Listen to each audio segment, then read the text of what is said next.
According to the spoilers for General Hospital, Emma Scorpio Drake is about to enter a potentially hazardous area. She was unsuccessful in her attempt to secure the position of research assistant for the PCU Professor Henry Hank Dalton, but she has come to the realization that there may be other ways to skin this cat. Will she find herself in a precarious circumstance? General Hospital spoilers claim that Professor Dalton oozes creepiness. Add in the fact that fans recently found that Jen Sidwell is supporting his studies, and it's evident that he's up to no good and isn't someone to mess with. While it is true that Jocelyn Jacks is conducting an investigation on Dalton as part of her first WSB mission, I should also mention that she is also a qualified professional. The question is Emma in over her head? During a recent scene at the Metro Court pool, Emma caught Dalton's eye as she jumped around in the water in a hot pink bikini. Evidently, he is more interested in what she might have to give in terms of swimwear than he is in conducting research. With that said, Emma took notice of Dalton noticing her, and wasn't ashamed to flaunt her stuff a bit to garner more attention. Still, is Emma playing a game that she could lose? Is Dalton a respectful person, despite the fact that he is drawn to the young pupil he has at PCU? Is he the type of person that recoils and accepts a negative response? It would appear that the soap opera is preparing the audience for a precarious circumstance that Emma and Dalton might find themselves in, regardless of whether the horrible event takes place in the bedroom or somewhere else. Nevertheless, given that Joss is Dalton's research assistant, she is in Emma's circle as well as his orbit. Hence, it is possible that she may protect her friend from an assault. Could a condition happen where Joss has a decision to save Emma, which could blow her WSB cover, or refrain from doing so? Jocelyn would choose the first, but would this land her in danger and expose her super spy status? The air was heavy with summer heat, but it wasn't the weather that made Jocelyn Jacks feel like she couldn't breathe. She stood just outside Pier 47, where the WSB had discreetly taken up a warehouse under the pretext of a private import-export front.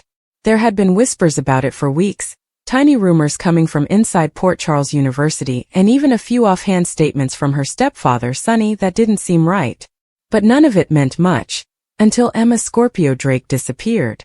She hadn't informed anyone she was looking for Emma, not even Dex.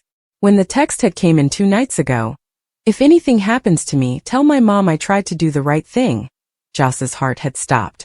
The sender ID was encrypted, the message unsigned, but she knew Emma was in trouble. Serious trouble. And nobody else even knew she was back in Port Charles. Joss had traced the communication using some of Trina's old spying tactics from their Spencer exploits. What she found terrified her. The sender was in the neighborhood of the WSB-run complex. Not just nearby, inside it. She hadn't even bothered to ask what Emma had been doing there. She didn't have time to. Every instinct in Jocelyn's body screamed at her to move, to do something before it was too late. So she did. Now she crouched in the darkness behind a crate of rusty metal components, watching 2 armed guards walk the perimeter with unsettling accuracy. This wasn't local mob muscle. This was tactical. Military. WSB. Which meant if she was right, Emma hadn't simply gotten in over her head. She'd unearthed something people would kill to keep buried. Joss gripped the burner phone she'd used to contact an old classmate. Someone from the journalism department who had once interned with a news wire affiliated to Interpol. She prayed the breadcrumbs she'd dropped would be enough to pull in help if things went sour. She went silently along the edge of the structure, every feeling on alert. A tiny staircase along the eastern wall led to a side entrance, and she snuck through the access door using a fake badge she'd ripped from one of the WSB's reckless externals earlier that day. Her pulse beat in her ears. Inside, the facility was colder than imagined. Industrial lighting buzzed overhead, and the floor smelled like oil and ozone. She crept between rows of crates marked sensitive tech, Class C clearance only, and medical transfer priority. She discovered Emma on the far side of the main room, her hair a tangle and her countenance disoriented. She was chained to a reinforced steel chair, but still conscious barely. "Emma," Joss said, crouching beside her. Emma blinked slowly, as if unsure Jocelyn was genuine. "I knew you'd come," she mumbled. "He said you wouldn't, but I knew." "Who?" Joss asked, already working the cuffs with a small key she'd smuggled from her bag. "Dalton. He's not just WSB. He's something else. He's trying to relaunch a black site program. He needed me to leak it and take the fall. Joss's hand stilled for only a second. She'd read the name Dalton in old Scorpio case files. Robert had talked about him once. Quietly. Carefully. A deep agent gone rogue. Rumors said he'd been behind a failed biological weapon transfer 10 years earlier. But he'd disappeared. Dead or buried. Until now. What did you see, Emma? Joss asked as she released the second cuff and helped her sit up. They're developing neural calibration tech. The kind used in interrogation black chambers. Illegal. But they've taken it into emotional mapping now, trying to train behavior responses in high-value targets. Emma's voice shook. And they're testing it here. On people. I saw it. Jesus, Joss murmured. They hardly had a minute before footsteps rang outside the corridor. Move, Joss shouted, pulling Emma up and ushering her behind a partition as the door blasted open. A tall, slender man walked in. Dalton. He didn't look like a monster. He looked like a businessman. That was what made things worse. He hesitated in front of the chair, expression deepening as he realized it was empty. He tapped a comm unit on his wrist. Level 2 breach. Zone Alpha. The alarms blared. Joss didn't wait. She dragged Emma into a sprint, running down the south wall toward the emergency chute that led to the rear exit. They were spotted. Shouts rang out. A gunfire boomed behind them, but it went wide. Outside, the sky was dark now, and Jocelyn's automobile was parked 2 streets away. She half-dragged Emma to it, heart thumping, then slammed the car into gear and drove away. They didn't speak for 15 minutes. Only after they reached the safe home did Joss finally breathe. It was a concealed garage space off the rear of a building owned by Carly, and used undetected. She guided Emma inside and locked the steel door behind them. Emma sat on the old couch, shaking, draping a blanket over her shoulders. I shouldn't have come back, she said. But I got a message. From someone inside WSB. A whistleblower. They stated I was the only one who could defend the truth. And what truth is that? Joss asked. Emma looked up, her eyes frightened. That the WSB has been funding behavioral experiments on teenagers through psychiatric retreats across Europe. That they're molding young minds to become spies. Assets. Using grief, trauma, emotional suppression. Joss felt nauseous. They're calling it Project Herald. The name rung a bell. A murmur from an old file Robert had previously buried deep in the PCPD evidence room. What happens if this gets out? Joss asked. They'll discredit me, Emma replied. Or kill me. Not if I expose them first, Jocelyn answered. She spent the next 48 hours assembling the evidence from Emma's USB drive, hidden inside a bracelet, and cross-referencing it with data from Robert Scorpio's legacy folder, which she still had access to thanks to a short-lived internship at the DA's office. The pieces aligned. Medical reports. Psychological logs. A delivery manifest for a device labeled Emotion Suppressor Unit, Trial Phase 3. When she sent it to her journalist contact, the reply came in minutes. This goes all the way to Geneva. You sure you're ready for the blowback? She wasn't. But it didn't matter. She hit send. The leak hit within hours. It was chaos. The WSB denied everything, of course, but Senator Devereaux in D.C. called for a hearing within 24 hours. Robert Scorpio returned from a family trip to London to voice a blistering condemnation against the weaponization of trauma. And Victor Cassidy's old pals began to scatter. Back in Port Charles, the fallout was imminent. Emma was awarded federal protection. Joss became an unofficial heroine, though her mother nearly had a breakdown when she learned the truth. And Dex disappeared. She didn't know if he'd left because he was terrified or furious or sheltering her from what followed next. But she hadn't heard from him since the spill. Not even a message. Still, Jocelyn didn't regret it. She saved Emma. She exposed Project Herald. And she reminded Port Charles, and the WSB, that the next generation wasn't here to be dominated. They were coming to fight back. General Hospital spoilers and updates show that Jason Morgan and Britt Westbourne might have an opportunity for a fresh relationship. It seems that Steve Burton's character is positioned for a rekindled love tale. So let's discuss what could be on the horizon for the ABC soap. When Jason made his way back to Port Charles following his alleged death and the undercover FBI mission he'd been dragged into, he was confronted with some sad news. Jason felt a tremendous sadness upon knowing about Britt's poor situation. Naturally, General Hospital fans will remember that Britt was harmed by Heather Weber's poisoned hook, leading to her terrible fate. It appeared like Britt was gone to them for good, although in Port Charles, surprising returns are always a possibility. Kelly Thibault is expected to come back this July, but the show hasn't specified if she will resume her role as Britt or not. It's feasible that Thibault might be portraying an entirely different character, although rejecting Britt's potential reappearance just because she's purportedly dead would be a misstep. Numerous soap opera characters have appeared to be permanently gone only to emerge alive later on. In the episode aired on June 6, Cody Bell remembered about his initial dive into the Metro Court pool, which recalled some memories of Britt. Additionally, Cody and Molly Lansing Davis lifted a glass in honor of Britt, implying that the program could be hinting at her eventual comeback.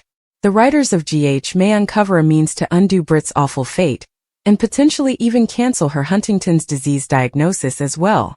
Is Professor Dalton cloning around in his lab? There have been whispers regarding Professor Henry Hank Dalton's storyline that includes clones and numerous significant surprises, signaling that everything is possible on the ABC serial series. If Thibault is actually making a reappearance as Britt, it would be a perfect occasion to restart her romance with Jason. The show previously tried with coupling Jason and Britt, which generated a lot of fan support for them as a relationship. Even in the event that Kelly Thibault portrays a different character, the show may still rely on her unmistakable on-screen chemistry with Steve Burton. Thibault's character truly deserves to be matched with Jason, especially since he hasn't had a serious love partner for quite a while. Do you want to see Britt and Jason get another chance? Of course, there is a possibility the authors might go the easy path like they did with Jason and his retcon twin brother Drew Kane. In other words, although Madeline Reeves divided up Nina Reeves' twins, she managed to nab Britt's twin from Liesl too, and Liesl didn't know it. Regardless, would you be interested in seeing Jason and Britt receive another go at romance? Or would you prefer watch Jason develop affections for Thibault's proposed new character instead? General Hospital spoilers reveal that Jason may be in for a huge shock, so make sure to stay tuned. The night was calm in Port Charles, the kind of quiet that never lasted long. The streets were calm, lights flickering across the bay, but inside the city's various corners, hospitals, safe houses, brownstones, and waterfronts, lives were stirring, emotions seething. And in one of those corners, Jason Morgan stood unmoving by the edge of Pier 55, his breath clouding in the night air as his thoughts intertwined in ways he rarely allowed. Jason didn't dwell. That wasn't how he was wired. He acted. He reacted. He kept people secure. But tonight, the cold wind wasn't enough to blow away the memory that had returned like a ghost demanding to be ignored. Britt Westbourne. It had been months since he'd seen her face. Not in passing, not in the casual nod of shared past, but genuinely seen her. The last time they really spoke, there had been hurt, distance, and unspoken words between them. Too much left unsaid. Too much left unfinished. Jason had gone away. He thought he was doing what was right, protecting her, shielding her from the storm that followed him. But he hadn't forgotten the gleam in her eyes that day. The disappointment, the hurt, the frustration at being treated like she didn't have a voice in her own risk.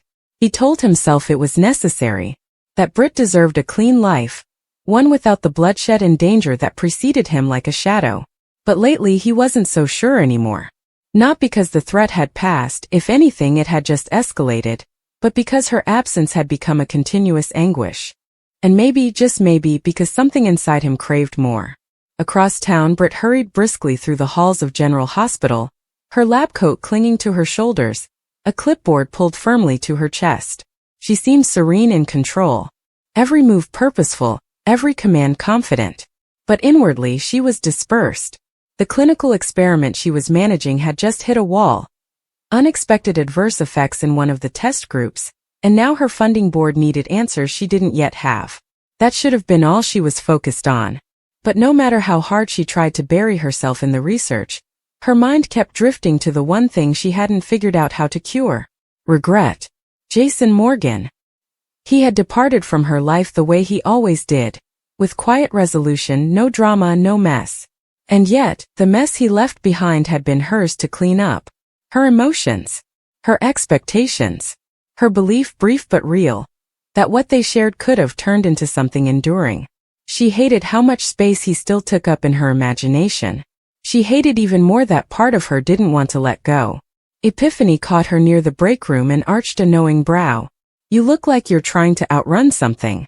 Britt shook her head with a tight smile. Just running on fumes. Epiphany wasn't buying it. Fumes and sentiments. You can't outrun either.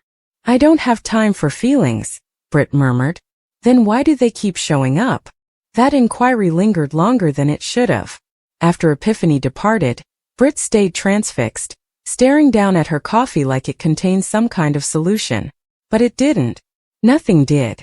That night she drove home in quiet, not even music on the radio.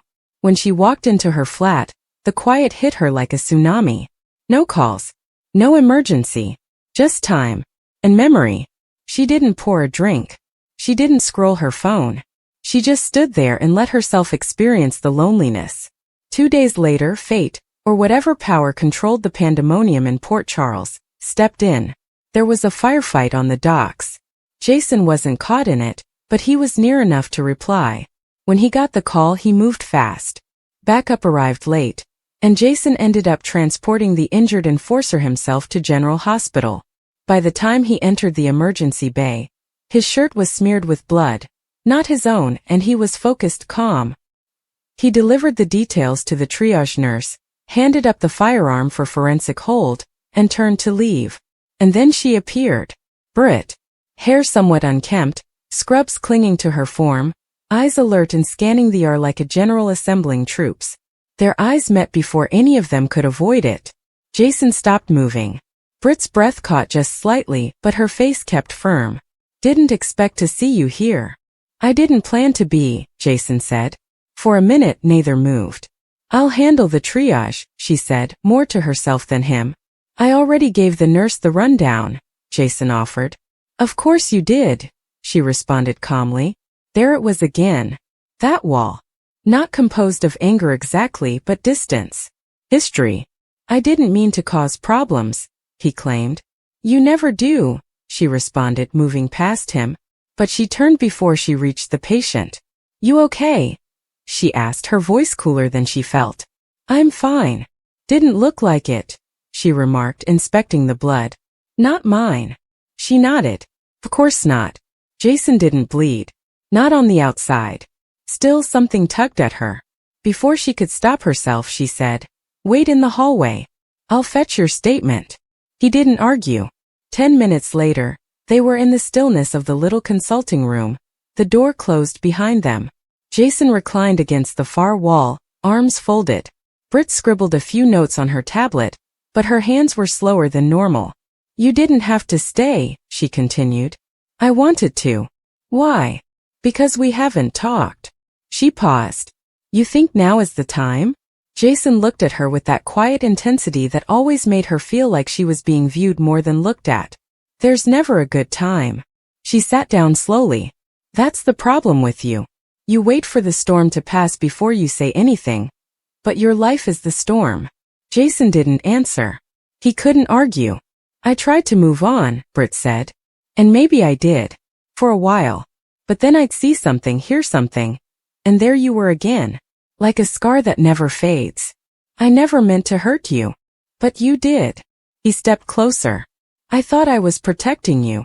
Don't do that, she snapped. Don't make this about noble intentions. You left. That's what you do. You disappear when things get too real. Jason was silent, but the weight of her words hit home. You can stand in front of a bullet without blinking, but you can't sit in a relationship when it gets complicated, she added. What kind of life is that, Jason? He looked down, then up again. One I'm tired of living.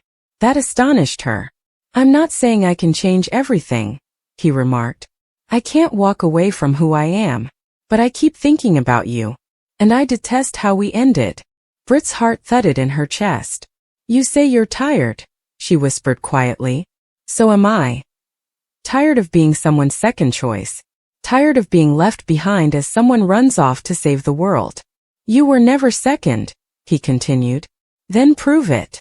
That challenge hovered between them like a dare neither could walk away from. After a long silence, Jason asked, "Dinner?" She blinked. "What?" "Not tonight. But soon. Just dinner. No running. No guards. Just us."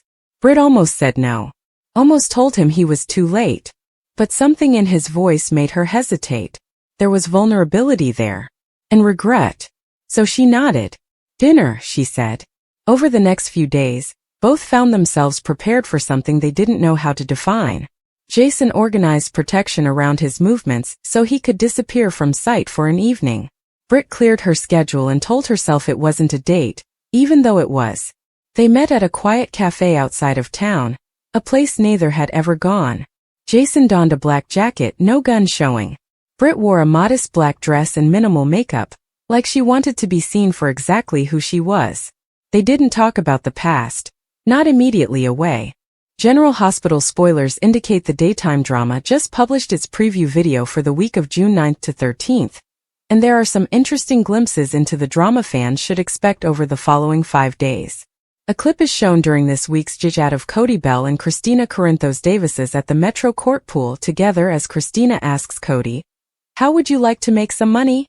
As fans know, Lucky Spencer is leaving town this week, and Christina will need a new bartender at Charlie's to fill Lucky's position. So will Cody take the job?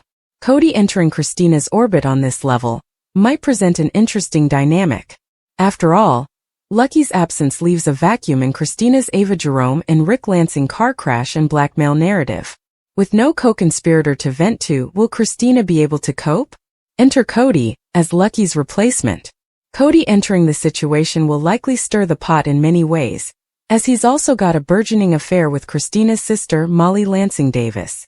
If Cody starts working closely with Christina, would he overhear how she cut Rick's brakes, intending for them to be Ava's, which caused Rick's massive automobile accident with Elizabeth Liz Baldwin? Will he also hear about how the two are blacking Alexis Davis into laundering monies from the Cassadine estate? Then again, if Christina and Cody get closer, on a friendship level, she may spill the beans, having to confide in someone about what's going on in her life. Cody and Molly are undoubtedly going for some sort of romance, and the two could secure this in the days or weeks ahead. After all, they pretended to be boyfriend and girlfriend at the 2025 Nurses' Ball, and had a fantastic time doing so. Cody being in the know about not just what Christina did, and Rick in turn blackmailing Molly's mom and sister, would leave Cody in a very difficult circumstance. This is kind of turbulence and conflict is what soapy-tale fantasies are built of. Watching Cody struggle with what he knows, and perhaps helping Christina keep things secret for Molly's sake will be a storyline that keeps fans at the edge of their seats, all while trying to romance Molly in the process. Cody working with Christina won't be the ideal method for him to get his romantic relationship with Molly off the ground. General Hospital spoilers indicate that the storyline might become even deeper if Christina and Cody find their friendship over this secret intensifying so much that they sense love sparks. Considering the problems Christina and Molly have overcome, if her sister and Cody landed in bed with, or even exchanged a kiss, this could trigger the Davis sisters' hatred to reignite in a flash. Cody Bell had always known Port Charles was full of ghosts, not the sort that haunted ancient mansions or wandered through the hallways of General Hospital at night, but the kind that lived in memories, in connections never truly severed, in reputations earned and muttered about for decades. Now, as he stood just outside the Davis house, listening to the peaceful hum of life inside, Cody felt those ghosts pressing in on him, taunting him, daring him to take a step forward into something deeper than anything he'd expected. He hadn't come here to fall in love, and certainly not with someone attached so deeply to a family like the Davises. Yet somehow, without even wanting to, Molly Lansing Davis had lured him in. Their relationship had started lightly, shared looks during events, bumping into one another at Kelly's, and then long discussions that stretched into nights they didn't want to end. Cody wasn't used to women like Molly. Bright, moral, fiercely loyal to her family, and burdened with a deep melancholy she didn't speak about but carried with her like armor. He also wasn't used to having to replace anyone, least of all someone like Lucky Spencer. The similarities were inescapable. Lucky was a legacy, a name everyone in town remembered for one reason or another. Cody had heard the stories, seen the glances when his name came up. Lucky was this? Lucky would have done that. And now, as Cody found himself in what seemed more and more like a serious relationship with Molly, those murmurs were getting louder. Not just from the town, but from within her own circle. Laura, for one, had been nice but cautious. She hadn't said anything directly, but Cody could read people, and her guarded tone told him plenty. Molly never compared them. She didn't bring up Lucky, not in the way others did, but there was an unsaid expectation, as though the town itself was waiting to see if Cody would measure up. And just as Cody was beginning to find his footing in this unexpected job, Port Charles dropped one of its infamous curveballs. Christina, Molly's sister, had always been a fireball. Unpredictable, temperamental, and passionate in ways that often led her into trouble. But Cody had detected something odd about Christina recently. There was a tension under the surface, a recklessness she couldn't seem to shake. And then came the crash. No one saw it coming. One minute, Christina was headed out after a passionate discussion with someone. Some said it was Sunny, others speculated it might have been Blaze. The next, her automobile was totaled on a twisty road just outside of town. The devastation appeared worse than it was, thankfully. She was beaten, battered, but alive. But the fallout was just beginning. And now Cody, through no fault of his own, was right in the thick of it. He had been with Molly when the call came. They were curled up on the couch, a rare night of tranquility in a world that rarely permitted it, when her phone chimed. Christina's name popped up the screen, followed shortly by an alert from GH. Automobile wreck. Emergency contact. And just like that, the air changed. Molly was on her feet in seconds, grabbing her pocketbook, her voice shaking as she informed Cody she had to go. He was right behind her, insisting he'd come along. She didn't argue. In fact, she appeared relieved. The hospital was turmoil. Christina was conscious but startled, her face battered, her arms covered in minor cuts and abrasions. Blaze arrived shortly after, eyes wild with dread. Alexis was already there, demanding answers from physicians, workers, anyone who could tell her how horrible it was. Sam showed up minutes later, stone-faced and protective. And Cody? Cody waited just outside the door, watching as the Davis women closed ranks.